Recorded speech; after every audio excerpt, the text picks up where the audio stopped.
Hey, what's going on, guys? It's Jack. Whether you're new or returning to WoW, I wanted to break down how I'm setting up my keybinds, some recommendations for you to get yourself started, and where I go whenever I'm learning a new spec to be able to optimize my keybinds and have good uniformity across multiple alts. From the very beginning, if you're a new player, make sure you're going into your options menu here and going into the keybinds section and immediately making A and D your strafe left and your strafe right. Keyboard turning when you're moving your character by just using the arrow keys is extremely inefficient in WoW, and you'll quickly find there's quite a lot of keybinds that are in the game at the moment. I personally do not use an MMO mouse, but I'll also talk a bit about how you can optimize some of those setups and how I also do without. So for the very beginning, you're going to always be having your hand around that WASD section. I know some people who have ESDF, but personally, WASD I think has always been the way. And from here, you want to make sure you're getting yourself comfortable with your basic default resting position and clearing out keybinds that are around it. Things like Q and E, like we had previously for strafe, open up really good keybinds by setting those to A and D instead. You also have R, which is set for returning replies in game. You could very easily switch this off and have a regular keybind and use something like Shift and R together to be able to reply to any responses or messages you have in game instead. T is opening up your in-game voice, which almost nobody in WoW ever uses, so that's a really easy keybind to get around. Things like F are used for target of target, and that's not as commonly used, and so it's a very easy keybind to be able to reset. G is used for in-game pings, and personally I like where that's at. Z is sheathing and unsheathing your weapon, and so from a resting position to be able to set a keybind to Z to move off of WASD, cast something that's bound to Z, super insanely easy. And so you can very quickly see how the default keybinds in game are usually pretty inefficient. From there, you also have a ton of options for how you want to set up your binds. And so what I usually try to do is make sure my rotational core abilities are going to be within Q, E, R, and then 1 through about 5 or 6, depending on how big your hands are, how big your keyboard is, and how comfortable it is for you. Not everybody likes to be able to use things like Shift, Control, or Alt for what they call modifier keys.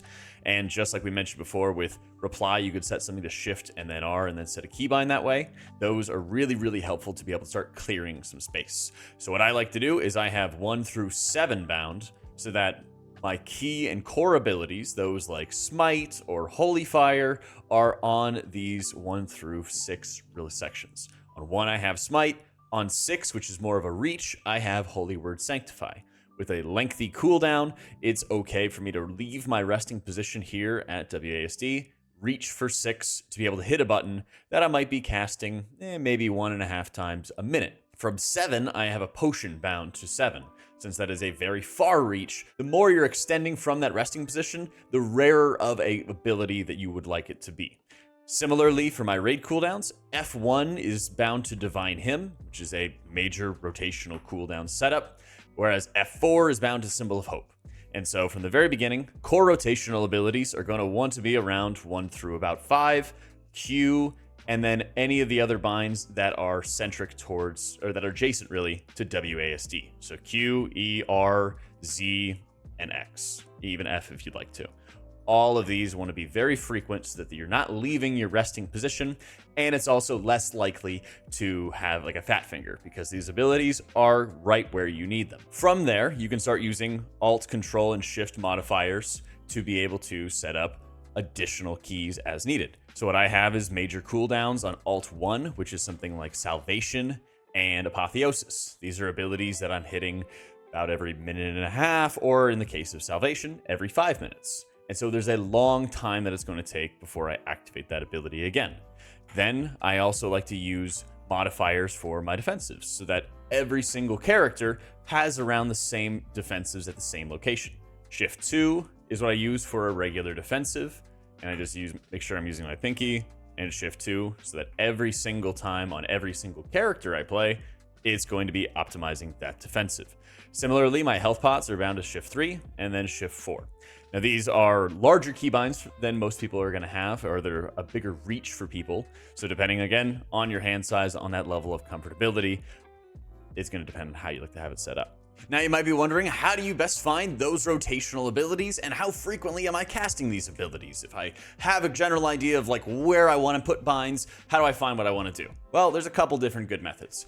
First and foremost, you can always go to different guides like Wowhead. They always have these sections called abilities and talents, where you can then look at baseline abilities and find out what they are, what they do, and the cooldowns of them.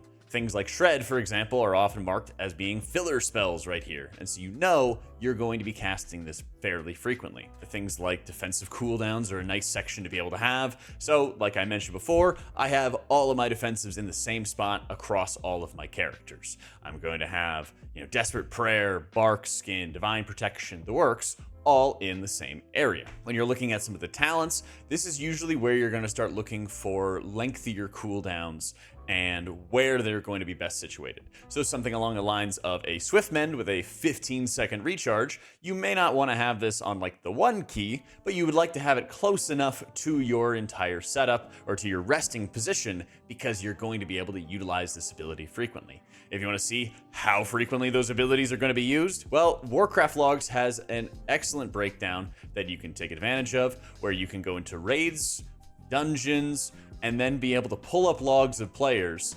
And then once they are selected, you might see go through a dungeon or go through a raid, find a breakdown, just go click on that person's name, and then in the top right section here, go to casts. And you can say, okay, I want to see for a Resto Druid in a dungeon, how much are they casting this ability? Well, from the very beginning, you're able to say, wow, they're casting lots of Life Bloom and Shred and Regrowth. These are abilities I need to have very comfortable keybinds for whenever I'm going to be playing. Well, let's look at some of the major cooldowns. Things like Convoke, things like Heart of the Wild. Well, they're being cast only a handful of times. And you can even see this cast per minute is CPM right here. If somebody's casting an ability 5 or 6 times a minute, you're going to need to have a very comfortable keybind for it. Otherwise, hand cramps, uncomfortability, ergonomics are going to come to play and bite you there. And so from this setup, you're able to look at how frequently abilities are utilized, and you can also trade it off depending on which of the bosses that you're looking at, or in like a dungeon environment. You can very quickly pull up the damage that somebody deals, click on their name, go to casts, and then be able to get a very immediate breakdown for how often they cast these abilities. If you're casting something 22 times in a boss fight, you're going to make sure that's a very comfortable keybind. So what if you're healing as well? Well, what I like to do is I like to have a difference between my damage spells and my healing spells, and placing them really in different spots. So as a result, I use click casting. And so instead of a mouse over macro where I mouse over an ally and then hit a button and then that casts the heal on that player by hitting something on my keyboard, I actually am casting friendly spells, helpful spells, using click casts on a frame. And so right here, you'll see my raid frame in the dead center of the screen. And if I select Alt and left click, then I target that player, and you can see right here on the right side that I've targeted myself. And so with click casting, what I like to do is I have all of my heal spells bound to various click combinations, and it follows a very similar priority to what we were talking about with keybinds. Something as frequently cast as a flash heal for a holy priest is left click. All I have to do is just have my hand there, left click on the raid frame, and I'm set. Things that are a little bit less frequent in terms of their cast, things like Power Infusion, are going to be Alt and then middle. So that way I'm using my left hand and using my keyboard hand to be able to hit a modifier key and then hit my middle mouse button on my mouse to be able to apply this 2-minute cooldown to an ally. There are a couple bad binds. I notably have Powered Shield, which you don't really cast as holy, obviously, but as Discipline, you might cast it pretty frequently, and this isn't the most efficient keybind that you can have for it, but there are times where you're gonna need some uniformity for between holy and disc if you're going to be playing both, and so there's times where you might have an inefficient bind here or there.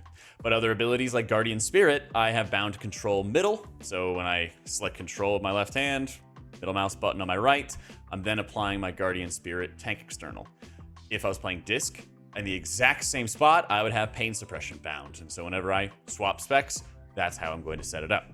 This is the add-on Cell. You can also do this with other add-ons like Click. You can also do this with Blizzard's native click casting. If you just search casting right here, you can pull up click casting and they have their own native menu that you could set it up as you're figuring out how you'd like to have your UI set up. I really like it because it makes it much easier for me to think about my keybinds, where I can just target an enemy and cast offensive spells like Holy Fires and Smites with my left hand.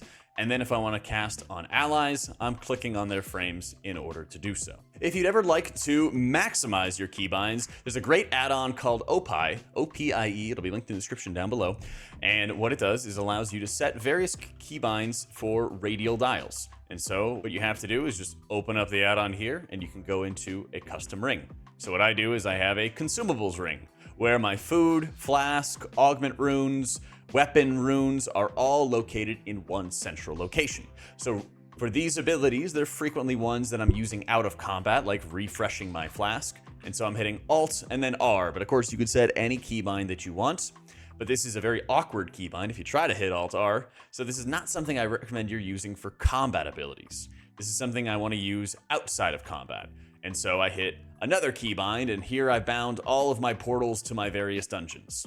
And you can continue going on and on, using it for raid markers, using it for other mounts and pets and things like that. So that way you're not having to go dig through the mess that is your bags, or probably my bags, to be able to find abilities that you'd like to have access to. So this is a great way to sort of optimize those things further. Another is using the Shift and Alt modifiers to the best of your capabilities. What I like to do for my mounts, for example, is use awkward binds for those, and also for buffs. So things like Shift Spacebar I will use to summon my mount, or Control Spacebar I'll use for just a regular riding mount, right?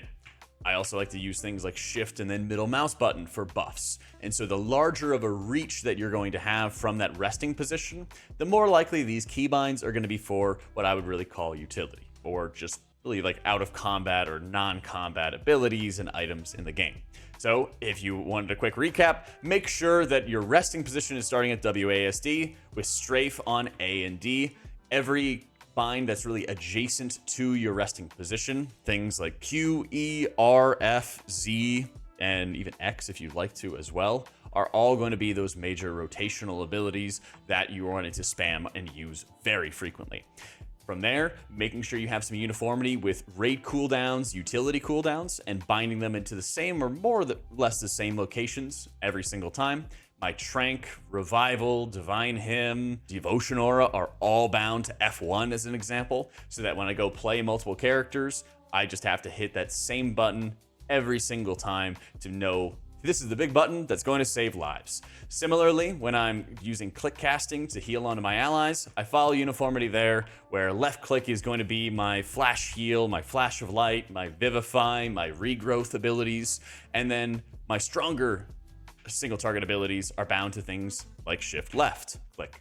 And that way I can have some difference between a spammable ability like flash heal or a cooldown based instant heal like Serenity or like Swiftment. And lastly, for defensives, I have them in the top right of your screen over here, where I have Shift 2 for my Desperate Prayer, Shift 3 for my Potion, Shift 4 for my Hellstone. You don't have to exactly have these the way that I do, but having the uniformity across your characters that when you need to hit a defensive, your mind-muscle connection is always going to be bringing you to hitting Shift 2 or whatever other keybind that you'd like to have access to.